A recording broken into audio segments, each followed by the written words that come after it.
Hello friends, welcome back to Aaron's Anxiety. I'm Aaron, your personal guide through anxiety. So today we need to talk about finding your voice. You have a story that is custom to you. It may have the same facets as mine or other YouTubers or maybe even people you know. However, only you can tell your story. So something I learned long ago is that me and you or whoever can tell the exact same story, and if you have a group of people, me telling the story or you telling the story is going to resonate with different people and how they operate and how they go about taking the information in. Everybody has their own way and style of speaking, and what works for some doesn't work for others. So that being said, I always try to push for people to try to find their voice when it comes to anxiety. Anxiety is a terrifying thing, or high levels of anxiety. Everybody has a little anxiety, but the high levels where your brain is going into fight or flight and depersonalization is a part of your life and all these horrible things. It's terrifying for me. It's terrifying for you. So that being said, we have some camaraderie here. We have some information that we can exchange and just kind of live off of each other's experiences. So that being said, your voice matters, whether you don't think it does or not. Whether you think, oh, if I talk, who's going to listen? Your voice matters. I always tell everybody, every person walking this earth has a gift that only they can give. You have a gift for the world that only you can give to everybody. Only you. And if you don't give your gift out, we're all going to suffer, including yourself, because you didn't give your gift. However, so for me, I don't know what mine is. Don't know. I mean, I'm really good at painting. I have a lot of hobbies. Beekeeping. I play guitar. I like three-wheelers. I like working on motors. I like cars. I like guns. I like so much stuff. But I don't know what my gift is to the world. I like talking to you guys. I have so much fun, making these videos for you guys and, letting you guys into my world as far as how I go about tackling anxiety and how I got through it and things like that. But this is my story. You guys have your own story. And so I always encourage people to find your voice, especially when it comes to anxiety. If you have something that you can give to the world to help them, to make them better or feel better, you should do that. I don't understand why people don't do this more often. Sometimes, most of the time I would say, is because we're scared of rejection, or we're scared of somebody finding my video. So Dora's with me today. We're scared that somebody's going to judge us on our story, and you can't really think that way. Because you're going to help more people than you're going to... Let's take a second. Anybody who listens to your story and gets either offended for one, unless you're point blank saying, hey, it's your fault, which it's never the case.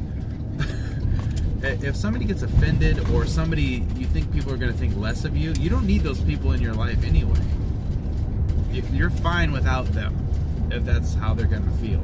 Nobody should feel less of you for something that takes a lot of courage to get through, like high levels of anxiety. So you rule that out.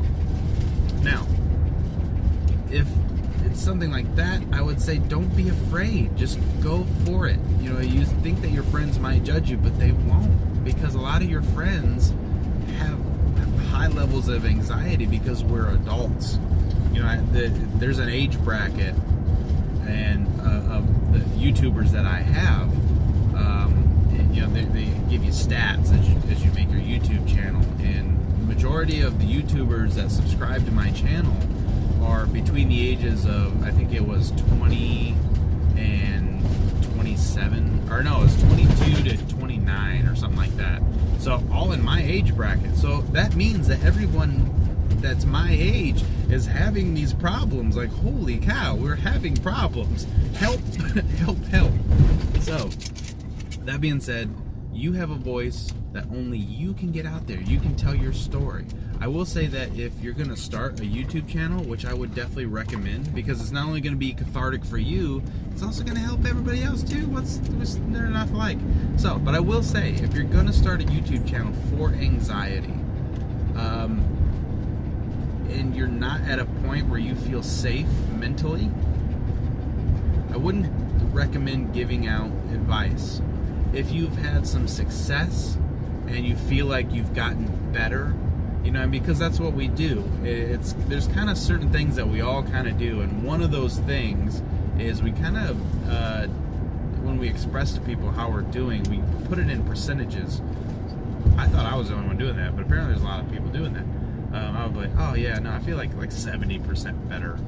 And I was pretty sure I was like 90% for the longest time until I got to 90%. And I was like, wow, I definitely wasn't at 90%. So that being said, if you've had some successes, with your anxiety, and you are at it, not even where you want to be, but if you're at where you're better than where you were, as confusing as that sounds, then you can give out some of the advice that has worked for you.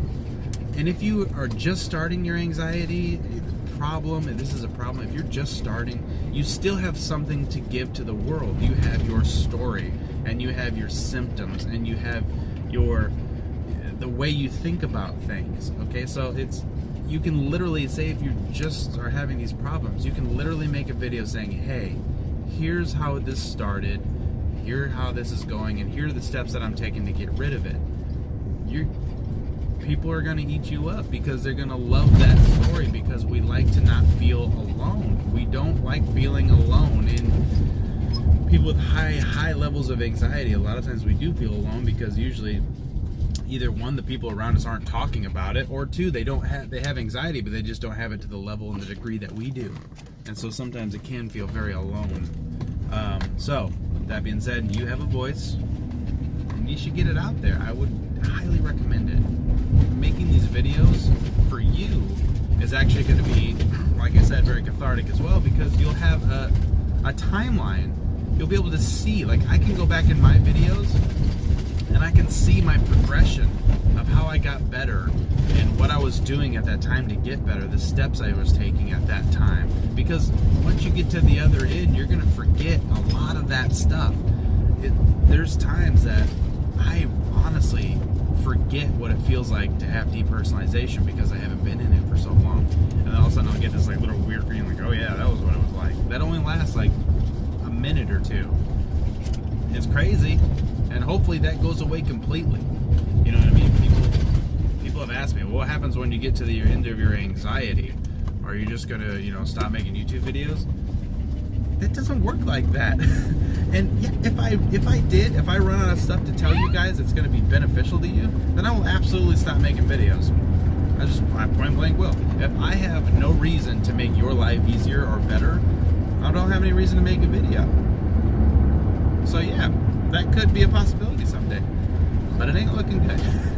We're all having anxiety, we're all having these problems, and if I can help in any way, I'm going to do that, and I would encourage you guys to do that as well. Also, when it comes to finding your voice, side note, it's good to have somebody in your life that you can talk to, whether that be a boyfriend or girlfriend, a wife, a husband, parents, friends, whoever it is, even a therapist, whoever it is. It's so good to have somebody to talk to and bounce your thoughts off of. Oh, Dora. Dora is my anxiety dog. I love Dora. I got her a little paperwork and everything saying that she's my little, I was just showing it to her. I was having her check her dates. Oh, anyways, here, I'm going to show you.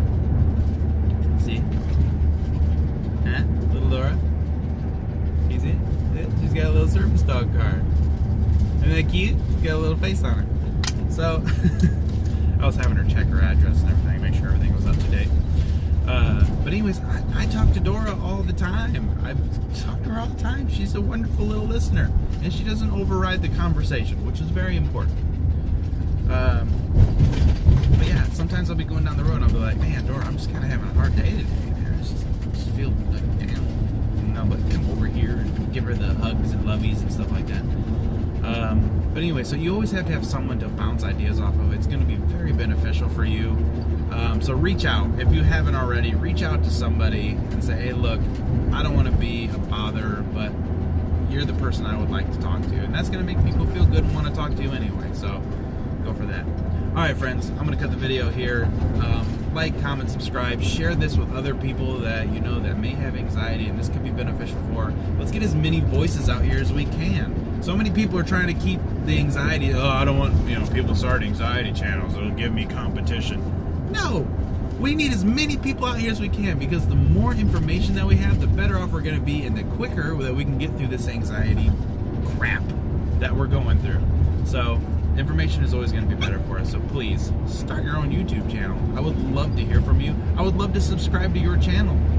Just let me know. I'd love to hear your stories. Okay, friends, until next time, I'm Aaron. You're awesome. See you in the next video.